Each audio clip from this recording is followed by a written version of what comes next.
Une observation qualitative et quantitative soutenue sur la situation actuelle de la recherche médicale en République du Congo, menée par un groupe d'experts en communication scientifique, coaché par Panorama Santé et Environnement, rapporte un nombre non exhaustif de constats dont la prise en charge pourrait en permettre un meilleur développement.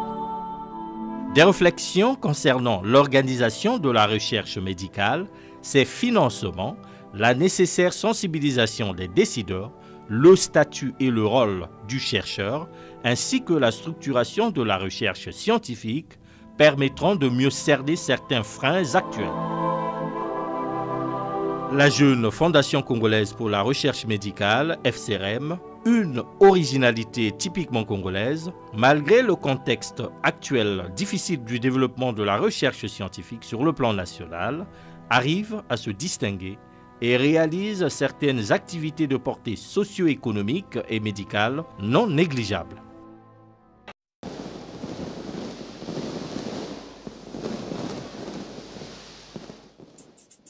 Francine Toumi, présidente de la Fondation congolaise pour la recherche médicale FCRM, est distinguée femme scientifique 2015 par Panorama Santé et Environnement.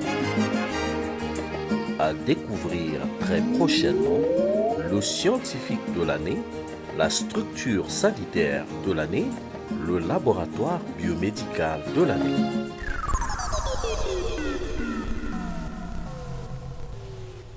Le centre de santé de la FCRM a été mis en place pour répondre à un besoin pressant de la population parce qu'il y avait un gap, un besoin en service de qualité de laboratoire. Donc nous servons la population au travers de la recherche, mais il était aussi important de les servir aussi avec des résultats fiables de laboratoires d'analyse médicale. En raison d'une concurrence de plus en plus vive, le diagnostic médical indifférencié trouve très vite ses limites dans la prise en charge des malades. Actuellement, apparaît la notion de clientélisme dans le monde médical et les politiques de marketing se développent. Chaque structure de santé présente des caractéristiques pour le client patient ou le malade, plus ou moins adaptées à l'effet recherché. La qualité du diagnostic s'efface peu à peu au détriment des bénéfices à réaliser. Nous faisons pratiquement l'échographie comme vous voyez déjà, l'échographie pelvienne, obstétricale et éventuellement l'échographie abdominale aussi. Nous avons les consultations de gynécologie, le suivi des femmes enceintes et puis on fait de la médecine générale, donc de toutes sortes de consultations, de la pédiatrie et la petite chirurgie. Sur le plan biologique, nous avons un laboratoire qui est quasi complet. Nous réalisons plusieurs examens de biochimie, d'hématologie, quasiment la totalité des examens en biologie, en biochimie, hématologie et autres. Voilà, parasitologie. Nous avons un laboratoire quasi complet. Le souci de la FCRM, en créant le cabinet de consultation et laboratoire d'analyse médicale, est de faciliter l'accès à la population, surtout la plus vulnérable, au diagnostic de qualité à un coût très sociable. Le choix des installations de ce cabinet à Massissia, un quartier périphérique au sud de Brazzaville, en est l'une des raisons. Alors le choix de Massissia a été aussi dirigé par les appels de la population parce que nous échangeons beaucoup avec la population au cours de nos études et nous avons un site d'études qui est à Madibou, donc après le pont du Djoué, et là aussi la population nous avait fait comprendre qu'ils auraient aimé bénéficier des services de qualité de la FCRM et qu'il n'y avait pas de laboratoire d'analyse médicale après le pont du Djoué. Donc Après 6 années d'existence, nous avons pensé que la Fondation pouvait à présent apporter ce type de service à la population locale. Mais évidemment, ce centre de santé n'est pas ouvert que à la population qui vit aux alentours du pont du Djoué, évidemment. Le prix du meilleur technicien de laboratoire pour le diagnostic du paludisme, c'est une démarche de motivation directe, l'une des plus performantes jamais réalisées dans le pays, basée sur des fichiers personnalisés. Il a pour but de professionnaliser la pratique dans le quotidien des laborantins congolais. Il a pour vocation également de se développer de plus en plus avec les formations relationnelles basées sur les résultats actuellement développés par le ministère de la Santé et de la Population dans le cadre du projet Paramed. La première édition était un test pour nous et puis pour nos sponsors évidemment, pour voir si cette initiative était vraiment une bonne initiative et qu'elle répondait à un besoin non seulement des agents de santé mais aussi surtout des techniciens de laboratoire. Bon, la première édition, nous estimons qu'elle a été un succès. Mais la deuxième édition, nous avons beaucoup plus de candidatures et beaucoup plus de participants et beaucoup plus de soutien financier pour l'organisation de cette manifestation. Donc nous espérons que cette initiative, cet événement s'inscrit maintenant dans le futur, dans l'avenir. Donc moi je suis heureux qu'aujourd'hui nous ayons la preuve que cette recherche médicale au Congo, elle est dynamique par le biais de la Fondation, mais aussi désormais par le biais d'un institut de recherche en sciences de la santé que nous avons mis en place, que le gouvernement a mis en place, qui va donc être le moteur de cette recherche médicale. Donc il y a aujourd'hui énormément d'engagement, il y a une dynamique indiscutable, il y a un changement véritable de paysage au niveau de la recherche qui est en train de se mettre en place, avec aussi des projets concrets, c'est ça qui est intéressant. Celui du laboratoire qui va produire les médicaments contre le paludisme. Le laboratoire est prêt, il est équipé. Nous travaillons simplement à ce que la société qui va gérer ce laboratoire, mais aussi l'ensemble du projet, puisse démarrer ses activités. Ça devrait se faire assez rapidement, je ne vais pas donner de délai, mais assez rapidement.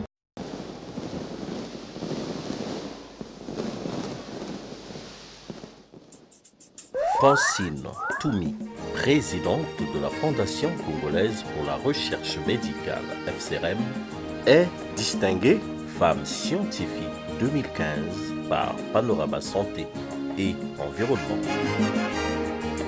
À découvrir très prochainement le scientifique de l'année, la structure sanitaire de l'année, le laboratoire biomédical de l'année.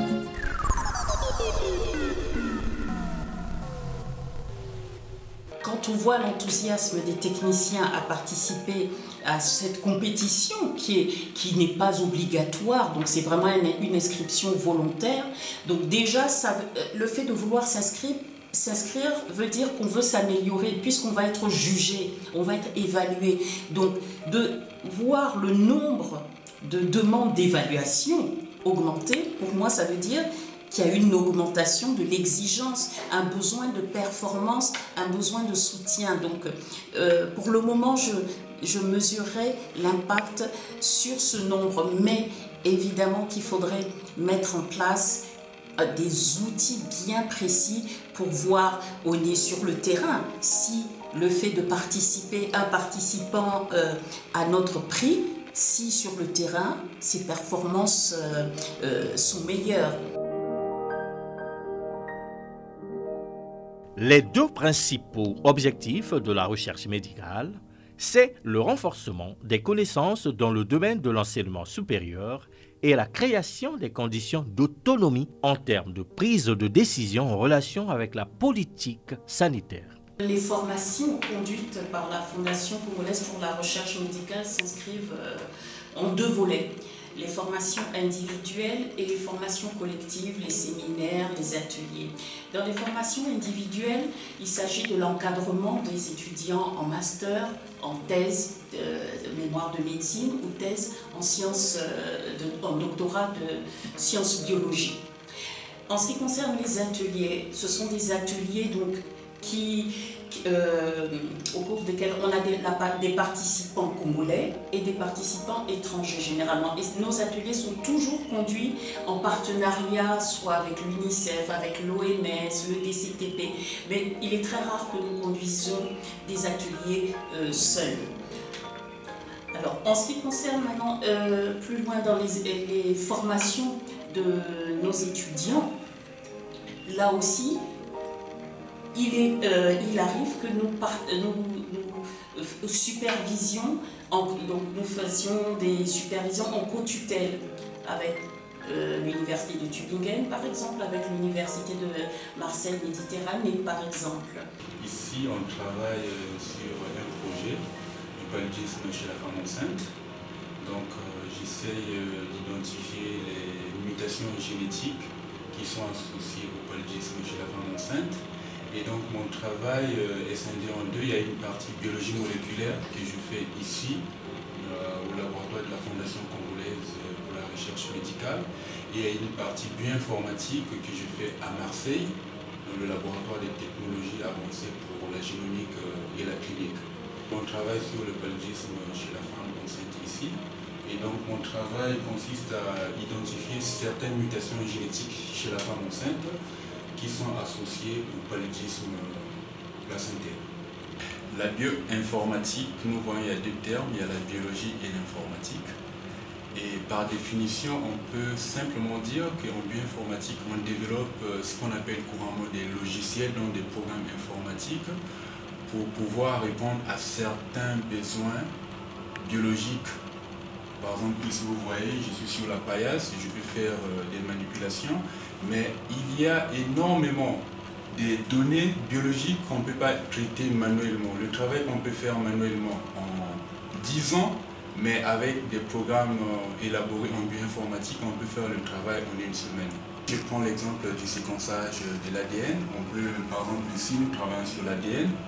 On fait la polymération de l'ADN, on multiplie l'ADN, mais on ne connaît pas la séquence de l'ADN. On dit que bon, l'ADN est là, on peut vous montrer l'ADN dans un tube, c'est un petit liquide, mais on ne peut pas identifier qu'est-ce qui se trouve réellement dans ce liquide. Donc par rapport à ça, on est obligé d'aller utiliser certains appareils pour pouvoir identifier quelle est la séquence biologique de l'ADN et puis montrer au format électronique. Je suis très satisfait de la Fondation congolaise pour la recherche médicale parce que c'est une structure déjà qui a le matériel adéquat pour le travail ici. Moi, je n'ai pas une étude précise que je mène parce que je suis stagiaire, mais j'aide les étudiants en thèse dans les manipulations qu'ils ont à mener dans les différentes études qu'ils mènent. Je suis étudiante en biochimie, biologie moléculaire à Lewis et Clark College. C'est un collège/université aux États-Unis. Le milieu de la recherche congolaise se développe et surtout avec la Fondation congolaise pour la recherche médicale. Et donc j'avais vraiment envie d'explorer cet environnement. Pour moi qui a beaucoup de capacités, il tend à être quelque chose de plus grand. Et je voulais apprendre quelles étaient les techniques qu'ils employaient ici et qu'est-ce qu'ils font comme recherche, vraiment m'immerser dans cet environnement pour peut-être un jour revenir et travailler dans l'environnement de la recherche au Congo. Ce laboratoire est bien organisé, j'ai été agréablement surprise. Nous avons un bon équipement, un bon matériel. Mon superviseur il est super qualifié et les étudiants ici ils mènent de bons projets. Alors c'est vraiment promoteur pour la recherche au Congo. Donc jusqu'à présent moi j'aime tout ce que je vois. Alors les formations sont extrêmement importantes parce que c'est l'ADN de la Fondation congolaise pour la recherche médicale, à savoir c'est transmettre. C'est vraiment le moyen le plus important, le plus utile pour transmettre à nos jeunes, aux nouvelles générations. Donc les perspectives d'avenir, c'est avoir beaucoup plus d'étudiants. Mais avoir beaucoup plus d'étudiants, ce n'est pas vraiment un objectif, c'est de les accueillir dans les meilleures conditions. voilà, avoir beaucoup plus d'étudiants dans l'environnement tel que je le rêve pour eux. Ça, c'est un premier point. Et surtout aussi le genre. Avoir de plus en plus de jeunes filles, de jeunes femmes qui s'engagent dans la carrière scientifique. Donc, ce sont les deux aspects que nous privilégions. Et il est vrai, j'avouerai, que si, lorsque nous avons deux candidatures, une masculine, une féminine, et à compétences égales, la Fondation congolaise pour la recherche médicale privilégie la candidature féminine. Au-delà de ces deux objectifs principaux, la recherche scientifique est également un outil de la promotion des valeurs scientifiques du pays. La recherche scientifique et l'enseignement supérieur restent donc indissociables. Pour pallier au désenclavement du monde scientifique congolais, la Fondation congolaise pour la recherche médicale travaille également pour la visibilité scientifique du Congo. Après le prix Kwame Nkrumah à Addis Abeba par l'Union africaine en 2012, en 2015, professeure Francine Toumi, promotrice de la FCRM, a été également primée en Allemagne. Le prestigieux prix George Forster a été considéré comme une véritable surenchère de la promotion scientifique congolaise. Toutes ces reconnaissances internationales visent à déclencher l'acte de crédibilité de la recherche scientifique au Congo par le mérite. C'est également des outils qui permettent de concilier la promotion de la recherche scientifique à la volonté politique en République du Congo. Un sentiment de grande fierté en tant que Congolaise d'être honorée et puis évidemment en tant qu'Africaine. Le Congo, vous savez, dans la recherche médicale, le Congo est pas parmi les premiers. Déjà l'Afrique centrale, quand on regarde les régions du continent africain, l'Afrique centrale est derrière les autres régions. Alors voir le Congo, le petit Congo, récompensé, pour moi c'est un sentiment merveilleux. Et j'aimerais que ce prix, nos jeunes, que les Congolais se l'approprient, s'approprier un prix de recherche et dire on est capable de faire comme et quelquefois mieux que les autres. Donc, c'est difficile de dire ça quand on parle de soi parce que ça peut donner une impression d'arrogance, une impression de supériorité, mais pas du tout, pas du tout. Le monde est une compétition et montrer qu'on est capable d'être sur les starting blocks avec les autres et de les dépasser, ma foi, il y a de quoi être très fier. Et je suis congolaise et je suis très fière d'être la première femme africaine à avoir rapporté ce prix-là sur le continent.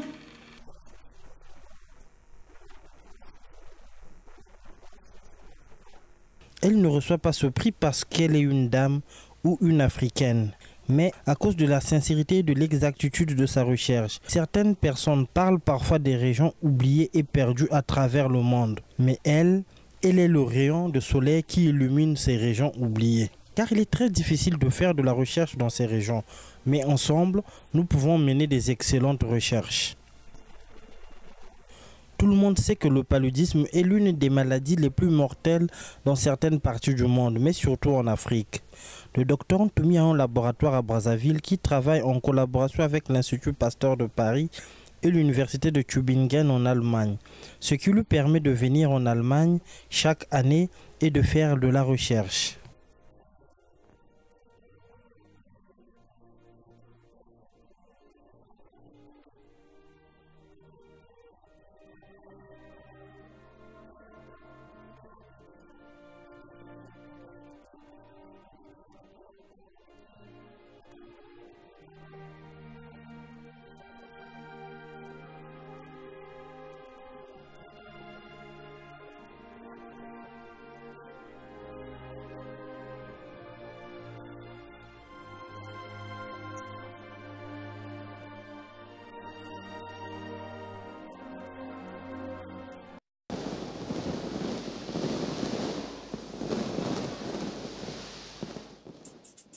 Francine Toumi, présidente de la Fondation congolaise pour la recherche médicale, FCRM, est distinguée Femme scientifique 2015 par Panorama Santé et Environnement.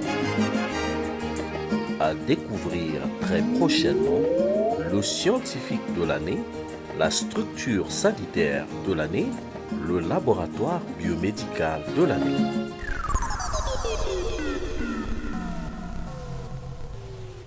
La spécificité de ce prix, c'est un prix qui est donc donné par la fondation Alexander von Humboldt, qui est la plus grande fondation allemande qui reçoit des fonds publics donc, pour les chercheurs du monde entier qui travaillent dans les zones d'endémie, les chercheurs étrangers. Et ce prix récompense donc non seulement le travail au laboratoire, les résultats scientifiques, mais au-delà du travail au laboratoire, c'est le rayonnement scientifique. Donc ce sont les deux aspects qui sont récompensés.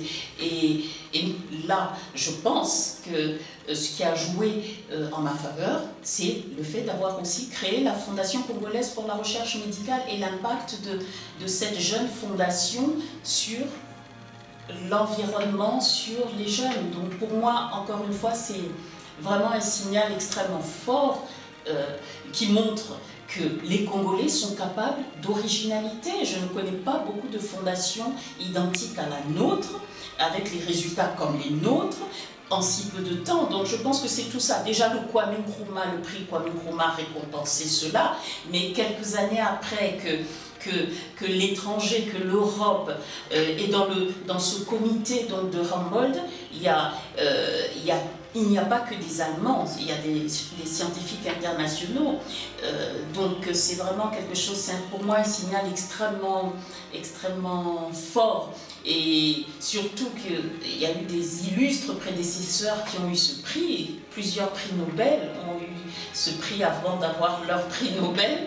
Et donc pour moi, ça veut dire que oui, ce qu'on fait au Congo avec nos petits moyens, cela a vraiment un sens et que d'autres voient le sens que nous sommes en train de prendre. Et j'espère que mes frères, mes sœurs du Congo comprennent et ce que nous sommes en train de faire, c'est vraiment quelque chose qui est important, que nous considérons qui est important, mais que d'autres aussi considèrent que ce que nous sommes en train de faire est important.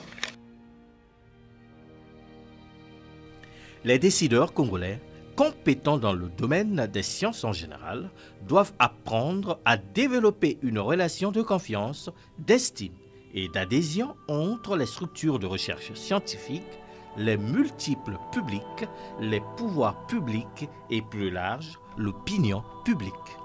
Nous venons d'avoir l'attribution d'un bâtiment par le ministère de la Recherche scientifique et de l'innovation technologique, donc de façon à ce que nous puissions travailler vraiment dans de meilleures conditions. Donc là, je crois que les prochaines années de la Fondation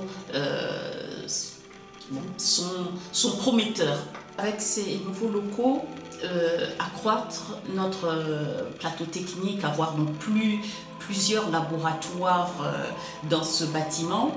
Ensuite, c'est bien d'avoir ce bâtiment, mais nous espérons que notre coopération avec l'État nous amènera à avoir une ligne budgétaire parce que nous formons des étudiants, l'élite du pays, puisque nos étudiants sont en thèse et que ce seront les futurs professeurs, certains d'entre eux seront les futurs leaders de ce pays, et que nous le faisons avec des fonds complètement que nous allons chercher, et nous pensons qu'aujourd'hui nous avons fait la preuve que la Fondation congolaise pour la recherche médicale est d'utilité publique.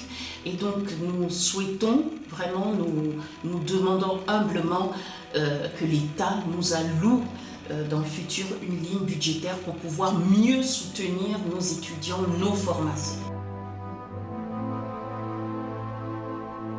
Motivés par les résultats d'une analyse situationnelle, quantitative et qualitative du secteur médical au Congo, les activités en cours de développement et à venir à la FCRM doivent aboutir à un rapport scientifique et d'analyse de situations permettant de dégager des perspectives et de proposer des alternatives spécifiques, une évaluation des conditions de prévention et de prise en charge, une évaluation des conditions de mise en œuvre de certaines stratégies, une présentation des projets d'appui à la formation continue du personnel paramédical avec élaboration d'une fiche d'identification des défis. Et tout cela dans différents domaines médicaux, le paludisme chez la femme enceinte, le paludisme en relation avec les traits drépanocytaires, les rotavirus, la tuberculose en milieu carcéral. Les grandes perspectives, c'est peut-être pouvoir conduire enfin le premier essai clinique vaccinal au Congo. Donc ce serait sur le vaccin contre le paludisme et en coopération donc avec une institution américaine, des institutions européennes et puis la sous-région, nos collaborateurs aussi bien en Afrique centrale qu'en Afrique de l'Est et de l'Ouest. Donc là ce serait un grand défi parce que là aussi nous n'allons pas continuer à toujours consommer les produits de la recherche menés par les autres. Nos frères africains participent au développement de certains médicaments, de certains vaccins. Alors, il faudrait que les Congolais aussi apportent leur contribution. Et donc, ça, pour moi, c'est le défi le plus excitant à venir. En fait, les deux grosses thématiques, c'est paludisme et l'observatoire des diarrhées sévères. Alors, le paludisme, on a le paludisme chez la femme enceinte, donc nous menons une très grosse étude dans le sud de Brazzaville. Donc les premiers résultats viennent d'être publiés dans une très bonne revue scientifique et nous continuons donc à exploiter, c'est un vaste programme. Donc nous évaluons l'impact du traitement préventif intermittent chez la femme enceinte.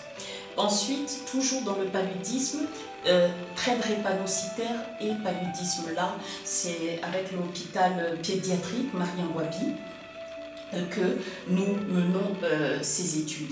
Observatoire des diarrhées sévères, infection rotavirus, donc là nous sommes encore dans l'aspect virus, donc nous analysons les virus qui contribuent, qui participent, ou qui sont les causes plutôt des diarrhées sévères. Ensuite nous allons voir les causes parasitaires et les causes bactériennes.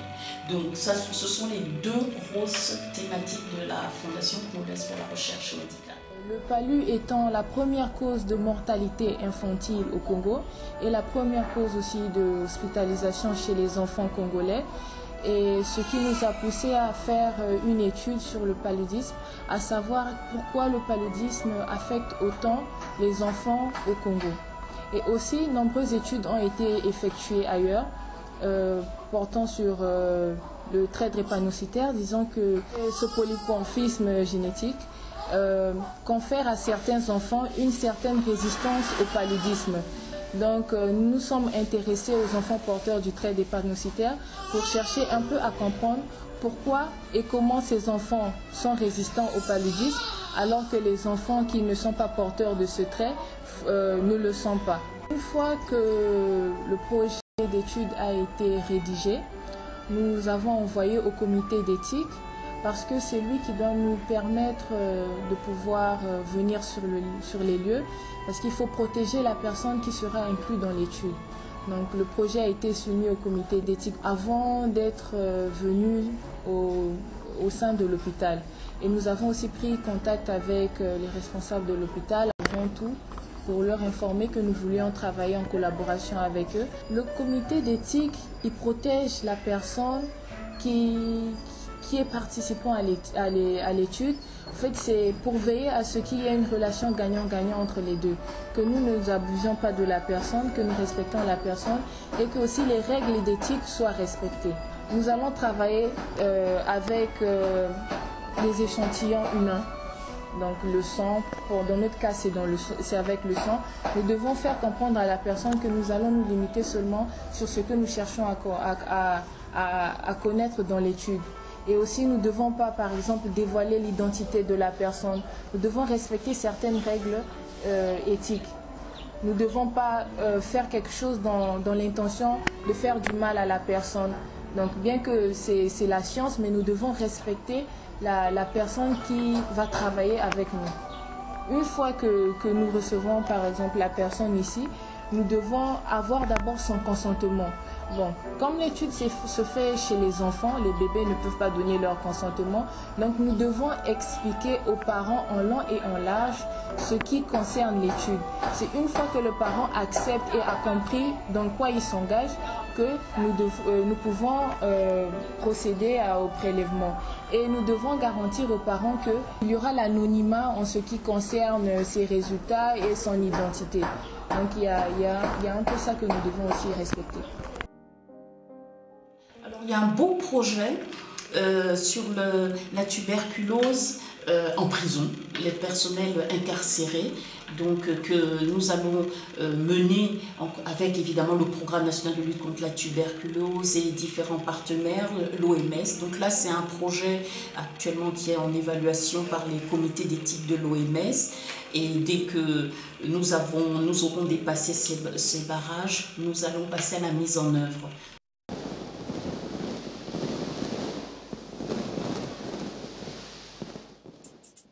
Francine Toumi, présidente de la Fondation congolaise pour la recherche médicale, FCRM, est distinguée femme scientifique 2015 par Panorama Santé et Environnement. À découvrir très prochainement le scientifique de l'année, la structure sanitaire de l'année, le laboratoire biomédical de l'année.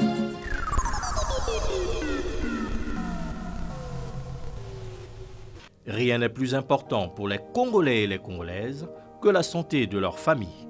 C'est pourquoi Panorama Santé et Environnement exhorte à une véritable coalition des acteurs du monde de la recherche scientifique et à leur soutien par les décideurs afin de susciter une véritable émergence d'un système de soins de santé qui encouragera le bien-être, restera durable à long terme et fournira des soins de santé de première qualité à tous les habitants du Congo où et quand ils en ont besoin.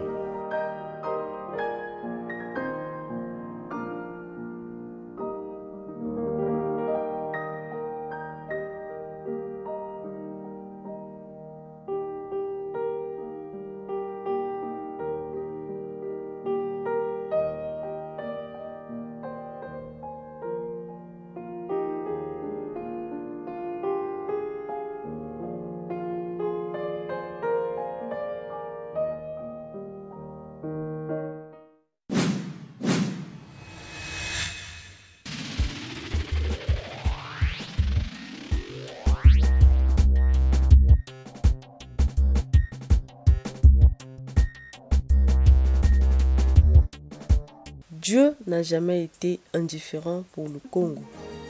Dieu accorde de l'importance à ce pays. Dieu ne l'abandonne pas. Et 2016 est une bénédiction unique pour le Congo. Au début de l'année nouvelle, nous voudrions accompagner de cette profonde conviction les vœux d'abondante bénédiction et de paix sous le signe de l'espérance pour l'avenir de tout Congolais et de toute Congolaise, de toute famille, ethnie et département du Congo, ainsi que des chefs politiques, des responsables de la société civile, des responsables des religions. En effet, ne perdons pas de l'espérance de voir en 2016 chacun engagé fermement et avec confiance à différents niveaux à réaliser la justice et à œuvrer pour la paix. Oui, celle-ci est don de Dieu et œuvre des hommes. La paix est don de Dieu, mais don confié à tous les hommes et à toutes les femmes qui sont appelées à le réaliser.